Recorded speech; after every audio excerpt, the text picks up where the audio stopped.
భద్రాచలం ఆలయాన్ని అన్ని విధాలా అభివృద్ధి చేస్తామన్నారు మంత్రి ఇంద్రకరణ్ రెడ్డి. ఆలయానికి శాశ్వత కళ్యాణ మండపం నిర్మించే విషయంపై అధికారులతో చర్చించి నిర్ణయం తీసుకుంటామన్నారు. శాసనసభలో ప్రశ్నోత్తరాల సందర్భంగా సభ్యులు అడిగిన ప్రశ్నకు సమాధానమిచ్చారు మంత్రి. భద్రాద్రిలో థీమ్ పార్క్ ఏర్పాటుపై ప్రయత్నాలు జరుగుతున్నాయని చెప్పారు.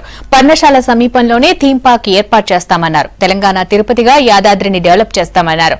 అన్ని ఆలయాలను అభివృద్ధి చేసేందుకు ప్రభుత్వం సిద్దంగా ఉందన్నారు ఐకిరెడ్డి.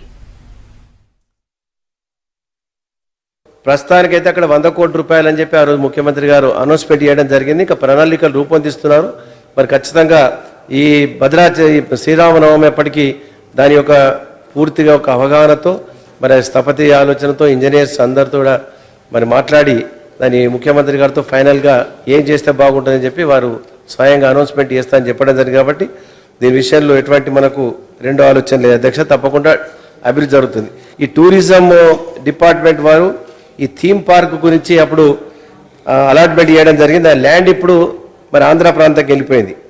మరి ఆల్టర్నేటివ్ ల్యాండ్ కొరకు కూడా ప్రయత్నం చేస్తున్నాము. అది ల్యాండ్ కూడా తీసుకొని ఆ థీమ్ పార్క్ టూరిజం డిపార్ట్మెంట్ ఆధ్వర్యంలో ప్రయత్నం కూడా జరుగుతుంది.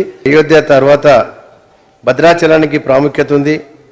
తప్పకుండా ఈ ఆలయాన్ని గౌరవ ముఖ్యమంత్రి గారు ప్రత్యేకంగా యాదగిరిగుట్ట ఏదైతే లక్ష్మీనరసింహస్వామి ఆలయాన్ని ఏ విధంగా అయితే అభివృద్ధి చేస్తూ ఉన్నారో భద్రాచలం రాముల వారికి కూడా భక్తులు చాలా జిల్లాల నుంచి అంటే చాలా రాష్ట్రాల నుంచి కూడా మరి పక్కన ఉన్నటువంటి మహారాష్ట్ర కానీ ఒరిస్సా కానీ అక్కడ ఆంధ్రప్రదేశ్ కానీ అన్ని ప్రాంతాల నుంచి ఉన్నారు. కాబట్టి భక్తులకు ఏదైతే శ్రీరామనవమి సందర్భంగా వచ్చే పెద్ద సంఖ్యలో వాళ్ళు పాల్గొనడానికి అన్ని సౌకర్యాలు మెరుగుపరుస్తూ ఉన్నారు. ఇంకా కూడా కాటేజెస్ కానీ టాయిలెట్స్ కానీ టెంపరీగా అవన్నీ కూడా ఎటువంటి భక్తులకు అవరోధం జరగకుండా అన్ని కార్యక్రమాలు చేపట్టడం జరుగుతూ ఉంది. ఈ వసతులు కానీ ఇవన్నీ కూడా ఏర్పాటు చేయడం కూడా అన్ని రకాలుగా మనము 100 కోట్ల రూపాయలు ఏదైతే ముఖ్యమంత్రి గారు అనౌన్స్మెంట్ చేసినారో దాంట్లో కాకుండా కూడా ఇంక ఎక్స్ట్రా కూడా తీసుకోవడానికి ఏమేమి అవసరం ఉంటుందో అదంతా కూడా ప్రణాళిక రూపొందించి ప్రణాళికబద్ధంగా తీసుకోవడం జరుగుతుంది.